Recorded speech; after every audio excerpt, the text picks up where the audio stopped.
Do you know the latest PCI compliance for your ATM and keypad? Stay in the video. I'm going to give you the latest update so you know what to do. All right, so I'm going to break down the latest, greatest PCI compliance for your keypad. There's been a lot of talk for the last 3-4 years, what to do, how to do it, when are we going to do it. So the keypad deadline for Visa has been set, and it's still constant, which is January 1st, 2025.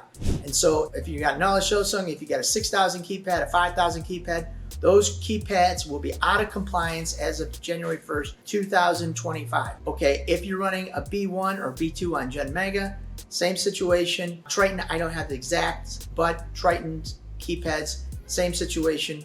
Will some of the older models will be obsolete and not in compliance, which we have been working for 4 years of upgrading the keypads to get them to the latest greatest. On Knowledge Shosung, it could be either an 8000R or a X1. On Gen Mega, it's a B3 or B5 keypad that you have to upgrade to latest greatest. All right, point number 2, what's the process that I should be looking for? Am I upgraded? Am I compliant? Am I not compliant? No matter where you're at in the ATM community, you are going to have to do some kind of upgrade to your ATMs. For most, if you bought an ATM from 2015 or newer, you are going to be okay with the hardware, but you still will have to upgrade some of your software.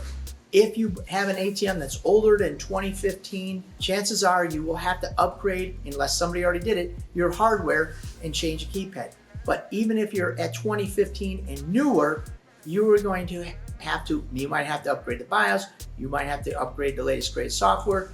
That is going to be the process somewhere between today and the end of the year.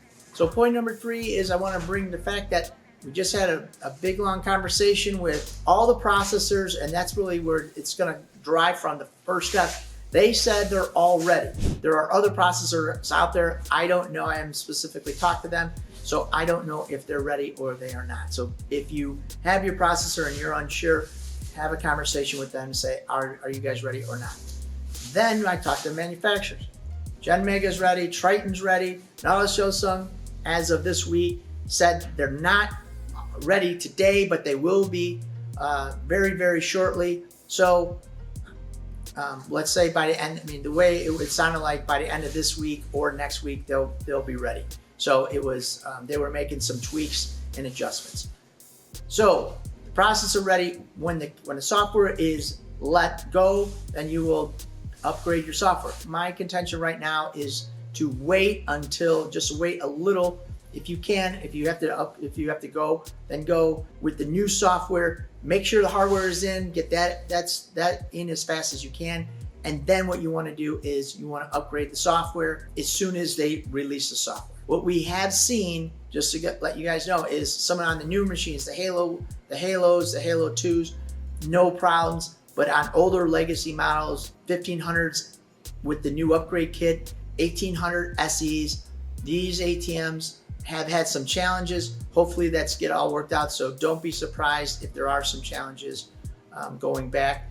And Gen Mega, we don't know. We haven't seen any challenges in the field, but it could happen. So it's going to be a little bit of a challenging time from now until the end of the year and probably into 2025. But just keep in mind that this is all part of the process. Point number 4, well, okay, Phil, what's the deadline? Is my ATM going to go dark? I do not believe your ATM is going to go dark between now and let's say first quarter 2025. But I think Visa, MasterCard all recognize that the process is starting to be in place. I think there'll be maybe some leniency, but don't hold my feet to the fire. But that is the way it's looking right now. But if you have a plan, is what everybody's saying. We've only had really the opportunity for basically for 2 months looking to upgrade your ATM. So you know what, there's going to be some challenges, time constraints, maybe if you have to buy keypads and you haven't done that, there might be some hardware constraints. But just keep in mind, keep with the process. You can always rely on PDQ Merchant Enterprises to help you guys. Hey, what's going on? What's the latest greatest? We'll instruct you if you need some help on, hey, I want to know if I'm in or out. But just keep in mind that, the first thing is get the hardware, evaluate all your ATMs if you haven't done so already, and make sure you have a latest greatest keypad So when the software is available or you start upgrading, you're ready to go. And point number 5, okay, Phil, what if I don't do anything? What's going to be my outcome?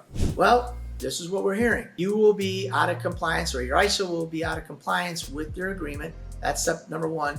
The sponsor banks will come down on the ISOs, people like me, and then what will happen is when that happens, if there's any fines or any penalties or anything, I know what we did on EMV is we monitor it, we establish who's running EMV, where is it at, and then we had to come up with a plan to make sure that everybody was EMV compliant, and the people that weren't, what happened is the liability shifted and those actual people who own the ATMs were responsible. This is going to be the same thing. This is the latest greatest, is there will be a shift, and if your ATM isn't up to date, you will be liable for any kind of breaches when that in fact happens. So it could be a very scary time if the networks and everybody starts enforcing everything. I don't see it happening January 1st, 2025, but it's not out of the realm of possibilities for it to happen somewhere between March of 2025 and somewhere in second quarter. So just be ready. Please don't slough this off. Take this very seriously. We've been talking about it for almost 3 years. And if it's the first time you're hearing about it, I just want to let you guys know this is where we're at with it. Pretty much if you bought an ATM anywhere after a sticker date of anywhere after January 1st of 2015, you should have, theoretically, you should have a keypad that is compliant, and all you're going to need is a software upgrade. It's not going to cost anything for the software. Keep in mind that January, somewhere around 2015, most of the manufacturers, they started switching over to what they consider the new keypad. So you should be safe as far as hardware, but if you bought some legacy product, you bought some slightly used or certified new, whatever they want to call it, product in the last few years, and it is older than 2015, then you could have some challenges. You can always email us or put it in the chat for YouTube. Say, I got this one or I got that one. Keep in mind, if you got knowledge show sewing machines, the 5000s are not going to have an upgrade. The CEs are not going to have an upgrade. If you never upgraded the 1500, those aren't going to be available to upgrade. But if you 2700s, Halos, Halo 2s, 1800 SEs, and if you had a 1500 that you upgraded years ago to an 1800 SE, that will be available. And if you have Gen Mega, pretty much you're supporting almost everything that's ever made, but you have to have a B3 or B5 keypad. So I hope this video helps. Please ask questions in the chat if you guys need help. Also, PDQ Merchant Enterprise is here to help you in any way, shape, or form. We sell keypads in case you need the latest greatest. Sometimes if you're going to need a keypad replacement, keep in mind you're going to need a keypad, a bracket, harness, and the whole works. So thank you guys very much for supporting the YouTube channel, and we'll see you on the next ATM Mastermind video.